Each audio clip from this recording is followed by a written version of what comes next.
Hello Muglets, put together by Maruko Aizawa. So of course we'll be getting Xiao on February 3rd, and then the banner after that is very interesting.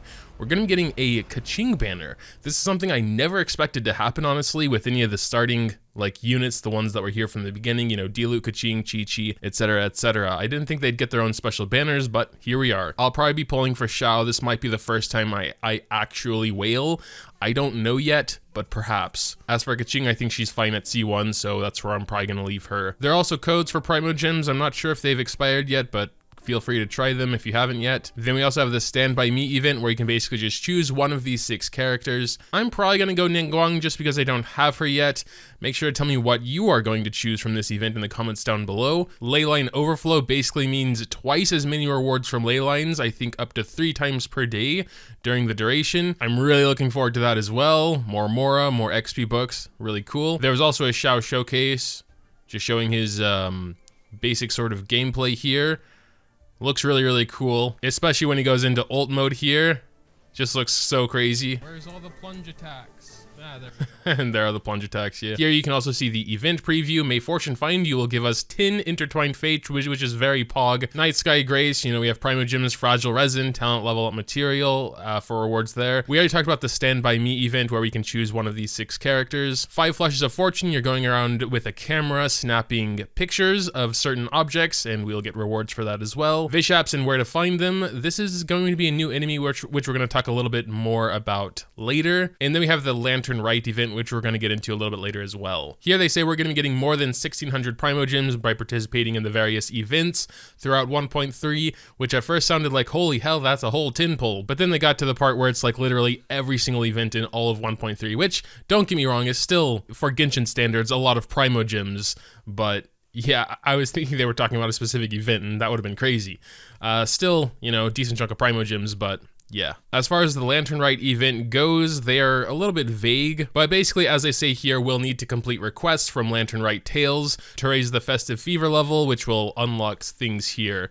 And yeah, after a certain amount of requests, once Festive Fever reaches the requirement here, it'll unlock the next, and then there'll be like more storylines, rewards, quests, etc, etc. But this also ties into the piece of content I'm most excited about. So there's the Xiao market, and this market is an events shop. You can see we're using special currency, and we earn that currency with something called Theater Mechanicus. So you can play this in co-op up to 2 players or single player mode. And essentially, if you're familiar with the tower defense genre of games, one that will always hold a special place in my heart. I've always had a fondness for tower defense type games, and this is kind of like that. So I'm incredibly excited to try this out. But basically, as you play, you'll earn stuff to upgrade your little towers here, as you can see, and you can place them, you can upgrade them. And here's sort of the board. You can see all the little squares you can place your different Mechanici. And here's the full board. We actually have 3 more squares up there. And here's what it looks like when they're actually placed. You can see some Abyss Mages up there coming down, and those Mechanici are going to attack them. You can attack them as well. The towers are basically there to help support you. I mean, you can see we have 2 Abyss Mages here, 2 Abyss Mages there, 2 of the Super Ruin Guards, I forgot what they're called at the moment, but you can see them there, a little bit blurry, but regardless. This looks so cool. So you can see the Traveler placing one of the Mechanici here on this board.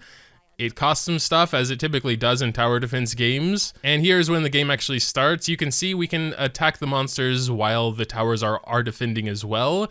But it looks like they'll be coming from multiple points, so you'll have to decide, you know, where your best defenses are, where your weakest defenses are, and go there to help out first when there are like multiple enemies coming from a lot of directions. It just sounds really cool, and I love tower defense, so I'm super hyped to try this. So you can also boost your Mechanici to do more things, like here's attack speed plus 25%, but there are some negative side effects, as they say here as well. In this specific case, physical attack Mechanici are unable to attack for 1 wave. So yeah, you'll have to decide what's best. And up here at the top, you can actually challenge yourself, where it says each escaped monster will result in an additional 1 point loss. Complete this fearless challenge to obtain additional sigils at the end of the stage, which can be used to buy things in the shop, I believe, or to upgrade your Mechanici.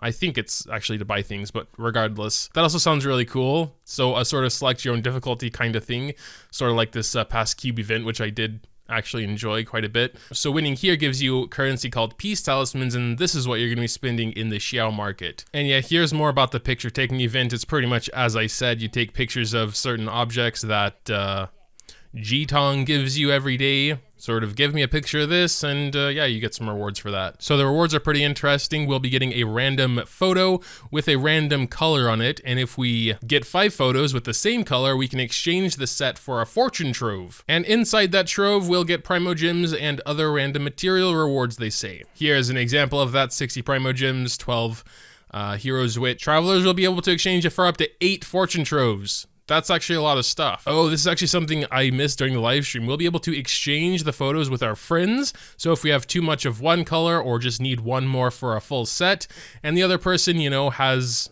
extras or only has one of one, then we can exchange. And he looks scary.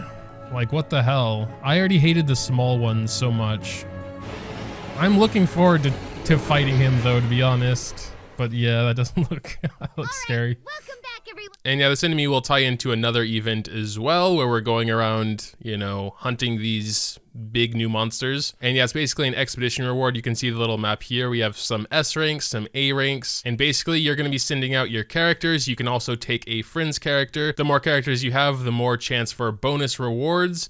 As you can see with the full party, the bonus reward chance is 100%, and that bonus being this 40k Mora there. And as the investigation goes underway, you will eventually have to go there and actually fight these big dudes. So it's not just like a typical expedition, you know, where you're going to get ore or Mora or whatever as it is, but yeah, it's a little bit different. So you have to actually go and fight them eventually. He'll actually be a world boss as well, as you can see from this little gray icon. I believe the materials we get there will be needed for Xiao, if I'm not mistaken. And yeah, here he is in his lair.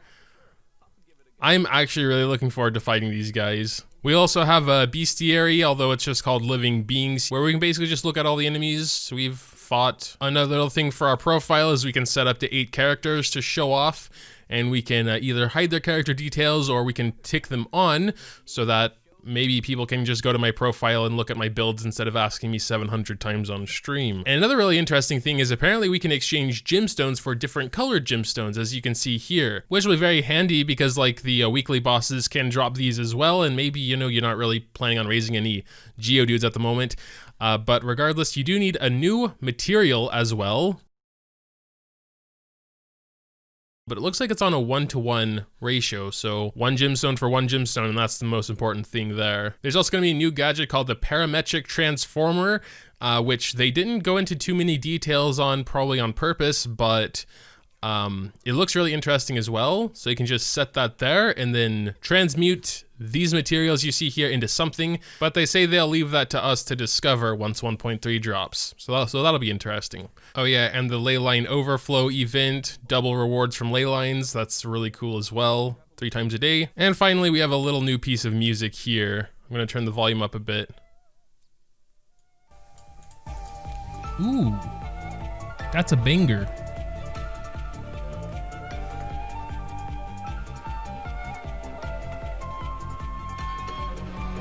Yeah, I thought this introduction track was really sick. The Stellar Moments, apparently 17 tracks. Yeah, I think that's pretty much it for the 1.3 update. We'll also have some new weapons, Staff of Homa and the Primordial Jade Cutter. The Primordial Jade Cutter, I believe, is Xiao's sort of unique weapon, we can say. I don't think they touched on the Staff of Homa during the stream event, so I don't know what's going on there. They also say here the Battle Pass rewards are improved, although I don't think they touched on that either, so I'm not sure about most of that stuff, but, well, it's here in this little infographic, so take it as you will. But yeah, I think that's pretty much it though. Again, the thing I'm most hyped about is that tower defense. I'm so looking forward to trying that, and yeah, just so many new events and just things as well, so really, really nice looking update in my opinion. Make sure to tell me what you think though in the comments down below. Leaving a like on this video if you did happen to enjoy is always greatly appreciated as well. Thanks, as always, for watching, and until next time.